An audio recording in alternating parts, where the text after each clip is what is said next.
تو کیا اس سے روزہ ٹوٹ جائے گا؟ تو یہ چونکہ ایسی تری سے بچنا بہت ہی دشوار ہے، بہت ہی زیادہ حرج ہے، یا تو یوں آدمی کرے کلی کر کے تھوکتا رہے جب تک کہ اسے یقین نہ ہو جائے کہ منہ میں پہنچنے والی تری نکل چکی ہے، تب تک وہ ایسا کرتا رہے، تو یہ بہت مشقت والا کام ہے۔ لہٰذا فقہا نے فرمایا کہ اگر منہ میں کلی کی ہے اور کلی کرنے کے بعد پھر منہ میں تھوڑا بہت پانی داڑوں کے پیچھے یا زبان کے نیچے وغیرہ کہیں رہ گیا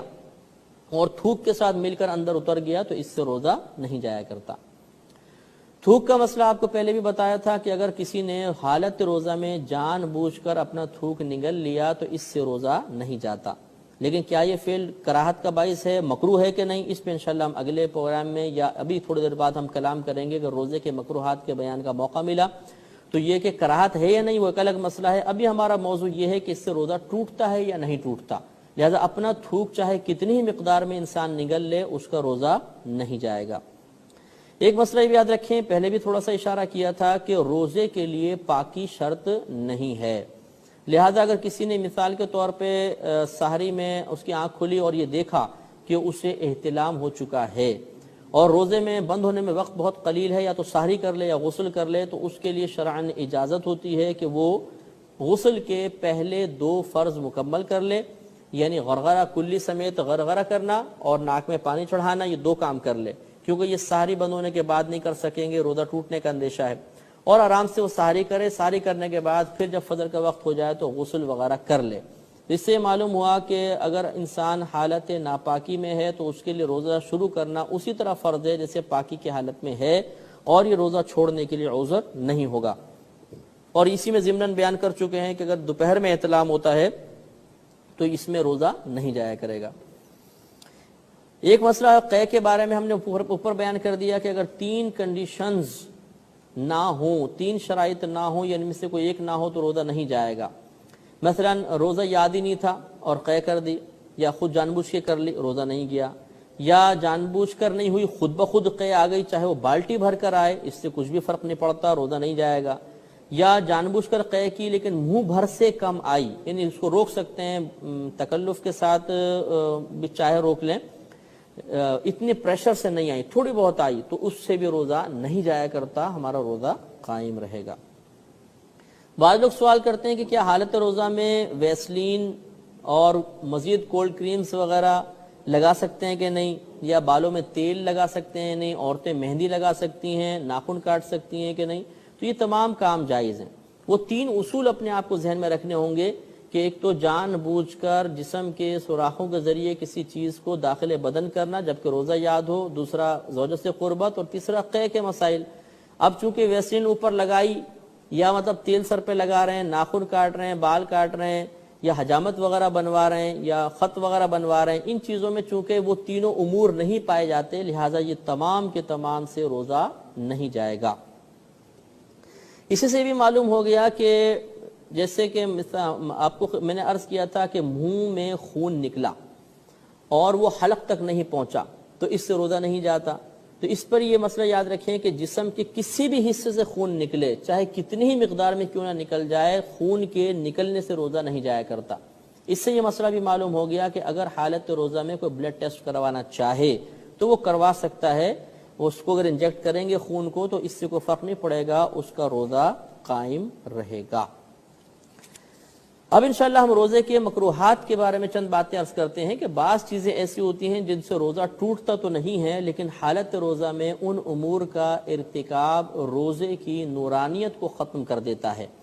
تو وہ چیزیں جو روزے کی نورانیت، اس کی برکات میں کمی کا سبب بنتی ہیں، انہیں روزے کے مکروہات کہا جاتا ہے۔ اس میں ایک تو حدیث پاک یاد رکھیں کہ بخاری شریف کی روایت سیدنا ابو ہریرہ رضی اللہ تعالی عنہ سے مروی ہے کہ نبی کریم صلی اللہ علیہ وسلم ارشاد فرماتے ہیں کہ جو بری بات کہنا اور اس پر عمل کرنا نہ چھوڑے تو اللہ تبارک و تعالی کو اس کے بھوکا پیاسا رہنے کی کوئی حاجت نہیں۔ اس قول کا مطلب خدا نہ خواستہ یہ نہیں ہے کہ جو بھوکا پیاسا مطلب جو بری بات کو چھوڑ دے گا، بری بات پر عمل نہیں کرے گا تو اس کے روزے کی اللہ کو حاجت ہے، یہ مراد کہنے کے نہیں ہے۔ کہنے کا مطلب یہ ہے کہ اللہ تبارک و تعالی یہ چاہتا ہے، وہ ارادہ فرماتا ہے کہ اس کے بندے کامل روزہ اس کی بارگاہ میں بھیجیں، اگر کوئی شخص کامل نہیں بھیجتا، بری بات کرتا رہتا ہے، تو ایسے روزے کو اللہ تعالیٰ پسند نہیں فرماتا۔ اس طرح نسائی شریف کی روایت ہے، حضرت ابو ہریرہ رضی اللہ تعالیٰ عنہ راوی ہیں، نبی کریم صلی اللہ علیہ وسلم ارشاد فرماتے ہیں کہ بعض روزہ رکھنے والے ایسے ہیں کہ جنہیں سوائے بھوک اور پیاس کے کچھ بھی حاصل نہیں ہوتا، اور بعض نماز پڑھنے والے ایسے ہیں، رات میں قیام کرنے والے ایسے ہیں کہ جنہیں سوائے جاگنے کے اور کچھ حاصل نہیں ہوتا۔ اس کا مطلب بھی فقہاء نے، شارحین نے یہ بیان فرمایا کہ انسان حالت روزہ میں کچھ ایسے کام کر لیتا ہے کہ روزے کی برکات، اس کا ثواب، اس کی نورانیت زائل ہو جاتی ہیں، اور صرف وہ کھانے پینے کی مشقت اس کو حاصل ہوتی ہے اور کچھ بھی نہیں رہتی۔ اسی طرح حاکم کی روایت ہے، حضرت ابو ہریرہ رضی اللہ تعالی عنہ ہی راوی ہیں، نبی کریم صلی اللہ علیہ وسلم نے فرمایا کہ روزہ اس کا نام نہیں ہے کہ آدمی کھانے پینے سے باز رہے، بلکہ روزہ تو اس کا نام ہے کہ انسان بیہودہ چیزوں کو، لغو چیزوں کو، بیکار کاموں کو بھی چھوڑ دے۔ اس سے یہ معلوم ہوا کہ اگر انسان روزے کو کامل طریقے سے اللہ کی بارگاہ میں بھیجنا چاہتا ہے تو اسے ان تمام امور کو جاننا ہوگا کہ جس کی وجہ سے روزے کی نورانیت زائل ہو جاتی ہے، اور جاننے کے بعد پھر انہیں اپنے سے دور کرنے اور ان سے دوران روزہ بچنے کی کوشش کرنی ہوگی۔ اب میں اس کی تفصیل عرض کرتا ہوں کہ جن چیزوں سے روزے کی برکات زائل ہوتی ہیں۔ ایک تو مسئلہ یہ ہے کہ کوئی بھی گناہ جس سے اللہ تبارک و تعالی اس کے رسول کریم صلی اللہ علیہ وسلم نے منع فرمایا، وہ عام دنوں میں بھی گناہ ہوتا ہے اور حالت روزہ میں مزید گناہ ہوتا ہے، اور اس گناہ کی وجہ سے روزے کی برکات زائل ہوتی ہیں۔ مثال کے طور پہ غیبت ہے، چغلی ہے، الزام تراشی ہے، بہتان لگانا ہے، اسی طریقے سے نماز قضا کرنا یا گالیاں بکنا، فحش باتیں کرنا، فحش مناظر دیکھنا، یہ تمام امور چونکہ عام دنوں میں بھی گناہ ہیں، حالت روزہ میں مزید گناہ ہیں، تو اس سے روزے کی برکات زائل ہوتی ہے۔ دوسرا مسئلہ یہ ہے کہ بلا کسی عذر کے کوئی شے چکھنا، اس سے بھی روزہ مکروہ ہو جاتا ہے، اور چکھنے کا مطلب یہ ہے کہ صرف زبان پہ کسی شے کو لے کر پھینک دینا۔ لہذا اگر کسی نے چکھنے کا مطلب یہ سمجھا کہ تھوڑا بہت معدے میں اتار لینا، تو اس سے تو روزہ ٹوٹ جائے گا۔ اب اس میں بعض اوقات ایسا ہوتا ہے کہ شریعت کسی چیز کو چکھنے کی اجازت مرحمت فرماتی ہے، لیکن عذر کی بنا پر۔ عذر یہ ہوتا ہے، مثال کے طور پر ایک عورت ہے، اس کا شوہر بہت سخت ظالم ہے، وہ جانتی ہے اگر نمک یا مرچ تیز ہو گئی تو شوہر شدید مارے گا، پیٹے گا، ظلم کرے گا۔ اس صورت میں اس خاتون کے لیے اجازت ہے کہ حالت روزہ میں بھی تھوڑا بہت سالن زبان پہ رکھ کر اس کے ذائقے کو محسوس کر لے۔ لیکن جیسے میں نے پہلے کہا، چکھنے کا مطلب اندر اتارنا نہیں ہے۔ اگر ان خاتون نے بھی تھوڑا بہت نمک چاٹا ہے، سالن چاٹا اور اس کو اندر اتار لیا تو روزہ ٹوٹ جائے گا، صرف زبان سے چکھ سکتے ہیں۔ اسی طریقے سے دوسرا مسئلہ کہ جیسے آپ بازار میں گئے کوئی چیز خریدنے ہیں، پھل فروٹ وغیرہ، اور بعض پھل ایسے ہوتے ہیں کہ جن کو اگر چکھیں تو کرواہٹ وغیرہ ظاہر ہو جاتی ہے، تو اگر ایسا معاملہ ہے تو پھر یہاں پر بھی چکھنا عذر ہے کہ اپنی زبان پر تھوڑا بہت اس کو مل کر دیکھ لیں، لیکن اندر اب بھی نہیں اتاریں گے، یہ اچھی طرح یاد رکھیے۔ اسی طریقے سے بعض بہنوں کے بچے بہت چھوٹے سے ہوتے ہیں اور وہ روٹی وغیرہ کی طرف آ چکے ہوتے ہیں، روٹی وغیرہ کھاتے ہیں، اور اگر انہیں بغیر چبائے لیکن دی جائے تو ذرا دقت ہوگی، تو اس بہن کے لیے بھی اجازت ہوگی کہ وہ غذا کو اپنے دانتوں سے چبا کر اس کو کھلا سکتی ہے، یہ عذر ہے۔ لیکن یہاں پر بھی وہی میں بار بار عرض کر رہا ہوں کہ اس کو معدے میں اتارنے سے روزہ ٹوٹ جائے گا۔ اسی طریقے سے یہ اگرچہ آپ کو بتایا کہ اگر عورت کو چھوا یا کوئی اور افعال کیے جس سے مطلب ڈسچارجنگ نہیں ہوئی تو یہ روزے میں جائز ہوتے ہیں، لیکن ان میں کراہت اس وقت آتی ہے کہ جب کسی شخص کے بارے میں گمان ہو، وہ اپنے بارے میں اپنے باطن کو کمزور محسوس کرتا ہے کہ اگر وہ عورت کے قریب بھی آیا یا اس کو چھوا تو آہستہ آہستہ وہ پھر مطلب یہ کہ قربت کی طرف بڑھ جائے گا اور اپنے آپ پہ قابو نہیں رکھ سکے گا، تو اس کے لیے تو اب قریب آنا بھی مکروہ ہوگا، اسے بھی پھر روزے کے مکروہات میں شمار کیا گیا ہے۔ اسی طریقے سے جیسے آپ کو بتایا کہ داڑھی وغیرہ میں تیل لگانا، سر میں تیل لگانا، ویسلین یوز کرنا وغیرہ یہ جائز ہیں، لیکن اگر ان میں قصد زینت آ جائے کہ انسان اپنے آپ کو اچھا خوش شکل بنانا چاہتا ہے اور خوبصورت بنا کے پیش کرنا چاہتا ہے، اگر زینت کی نیت سے چیزیں استعمال کی، خصوصاً مرد نے، عورت کے تو زینت جائز ہے، تو پھر مرد کے لیے اس کا روزہ یہ کراہت کے ساتھ ہوگا۔ اور اگر مطلب یہ کہ زینت کا ارادہ نہیں ہے بلکہ سر میں تیل ریگولر لگاتا ہے، اب بھی لگا رہا ہے، اور وہ مطلب چہرے پہ ویسلین وغیرہ لگا لی، تو اس میں پھر شرعاً حرج نہیں ہوتا۔ روزے میں مسواک کرنا یہ آپ کو بتایا کہ بلا کراہت جائز ہے۔ ہاں، ٹوتھ پیسٹ اور منجن کے بارے میں ہم نے کلام کیا تھا کہ چونکہ ان میں ذائقہ ہوتا ہے اور بلا عذر کسی شے کو چکھنا مکروہ ہوتا ہے، لہٰذا اگر ٹوتھ پیسٹ یا منجن کے ذرات حلق تک پہنچنے نہ بھی دیے گئے تب بھی کم از کم زبان ان کا ذائقہ محسوس کرتی ہے، اور یہ کوئی عذر یہاں پر متحقق نہیں ہے چکھنے کا، لہٰذا اب یہاں پر ٹوتھ پیسٹ اور منجن استعمال کرنا منع ہوگا۔ لیکن جیسے میں نے پچھلے پروگرام میں عرض کیا تھا کہ اگر کسی کوئی پبلک ڈیلنگ ہے، وہ گفتگو لازم کرنی ہوگی اس کو، اور اس کو اندیشہ ہے کہ اگر منہ میں تغیر ہوا، بدبو وغیرہ ہوئی تو بدظن کچھ سامنے والا ہو جائے گا اور اس سے بزنس پر یا دیگر کام پر برا اثر مرتب ہوگا، تو اس کے لیے چکھنا اب عذر ہو سکتا ہے۔ اب وہ بہت احتیاط کے ساتھ پیسٹ اور منجن یوز کر لے، کوئی ذرہ حلق میں نہ پہنچنے پائے تو پھر اس کے لیے جائز ہو سکتا ہے۔ ایک مسئلہ یہ بھی یاد رکھیں کہ دوران وضو جبکہ حالت روزے میں انسان ہے تو کلی وغیرہ میں مبالغہ کرنا منع ہے۔ مبالغے کا مطلب یہ کہ بہت زیادہ منہ بھر کر کلی کرنا، کیونکہ اس میں اندیشہ ہے کہ بہت زیادہ کرے گا تو کوئی حلق میں چیز چلی جائے، اس لیے حالت روزہ میں بہت تھوڑا سا پانی لینا چاہیے اور اسے اچھی طرح منہ میں گھما کر پھینکیں۔ اسی طرح ناک میں پانی چڑھانا اس طرح کہ یہ شک و شبہ پیدا ہو جائے کہ شاید یہ اوپر چڑھ گیا ہے، روزہ میرا ٹوٹ گیا ہے، یہ مکروہ ہوتا ہے، لہذا حالت روزہ میں انتہائی احتیاط کے ساتھ وضو وغیرہ کرنا چاہیے۔ جیسے کہ پہلے آپ کو بتایا کہ اپنا تھوک انسان کتنی ہی مقدار میں نگل جائے اس سے روزہ نہیں ٹوٹتا، لیکن اگر کسی نے اس طرح روزہ دار نے کیا کہ وہ جان بوجھ کے اس نے بہت سارا تھوک منہ میں پہلے جمع کرتا رہا اور پھر اس کو نگلا تاکہ مجھے سکون ملے، تھوڑا سا میرا حلق تر ہو جائے کہ پیاس بہت سخت لگ رہی ہے، تو اس سے روزہ اب بھی نہیں جائے گا، لیکن یہ صورت مکروہ ہے، اس میں کراہت ہے، شریعت اس کو ناپسند کرتی ہے۔ تو یہ پہلے آپ کو بات بتا دی کہ بہت سے ایسے امور کہ جن سے روزہ نہیں ٹوٹتا، ضروری نہیں کہ وہ جائز بھی ہوں، بلکہ ان میں سے بعض ایسے امور ہوتے ہیں کہ مکروہ ہوتے ہیں۔ ایک مسئلہ بھی عرض کیا تھا کہ اگر ہم نہائے ٹھنڈک اندر محسوس ہوئی تو پھر اس سے روزہ نہیں جایا کرتا، لیکن اب اس میں کراہت کا پہلو یہ ہوتا ہے کہ اگر کوئی روزے کو بوجھ سمجھ کر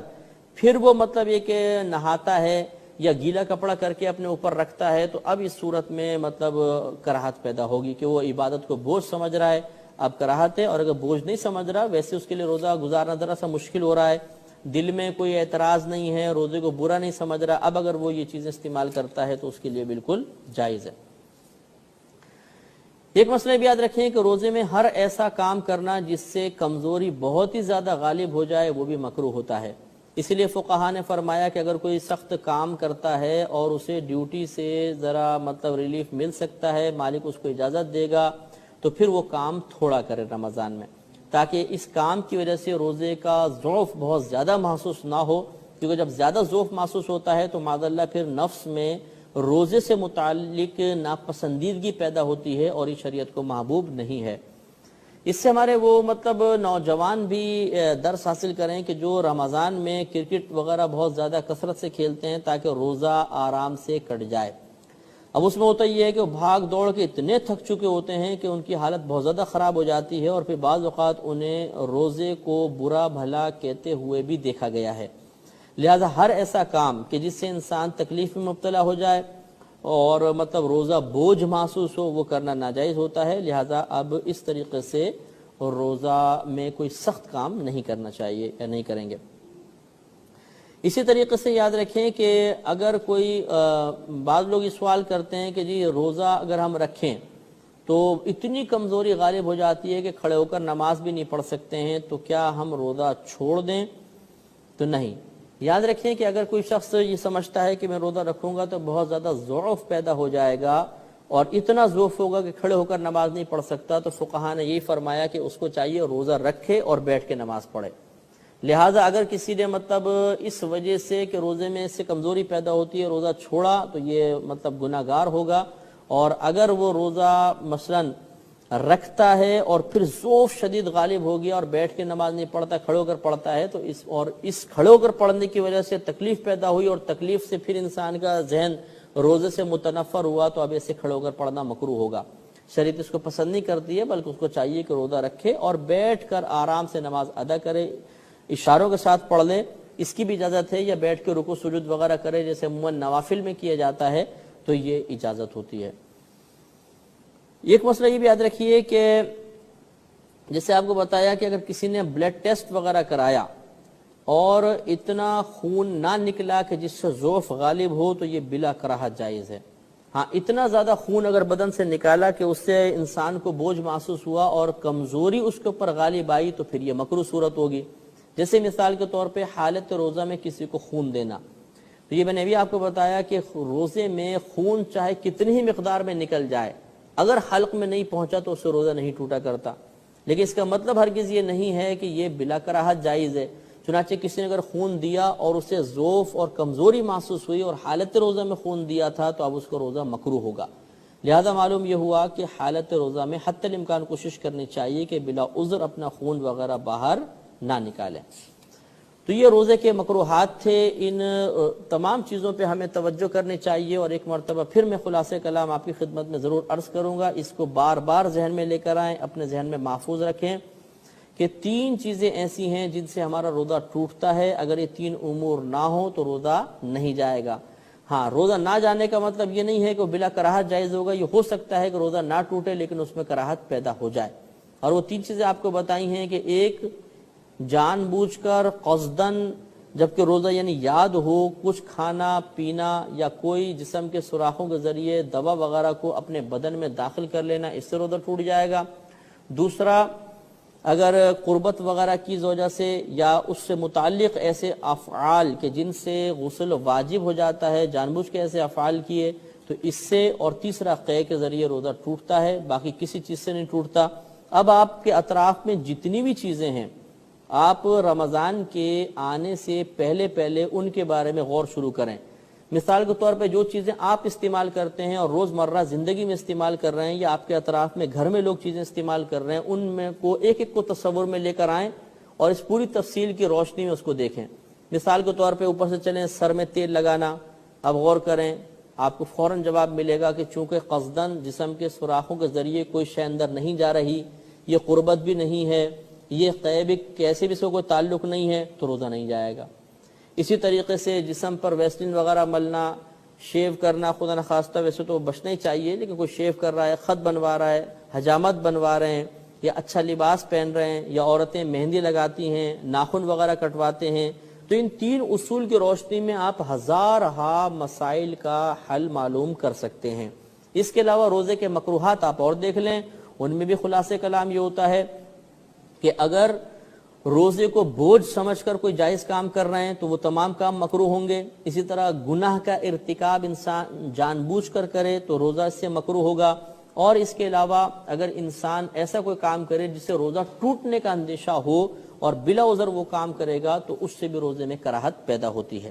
تو یہ چند ایسے اصول ہیں کہ انشاءاللہ اگر عوام الناس ان اصولوں کو اپنے ذہن میں رکھے اور اپنے اطراف میں ہونے والے معاملات کو ان تفصیل کی روشنی میں بار بار دیکھتے رہیں اور بار بار ان کے بارے میں غور و تفکر کرتے رہیں تو انشاءاللہ رمضان میں پھر کوئی مسئلہ پیدا نہیں ہوگا اور کسی بھی قسم کے وسوسے نہیں آئیں گے۔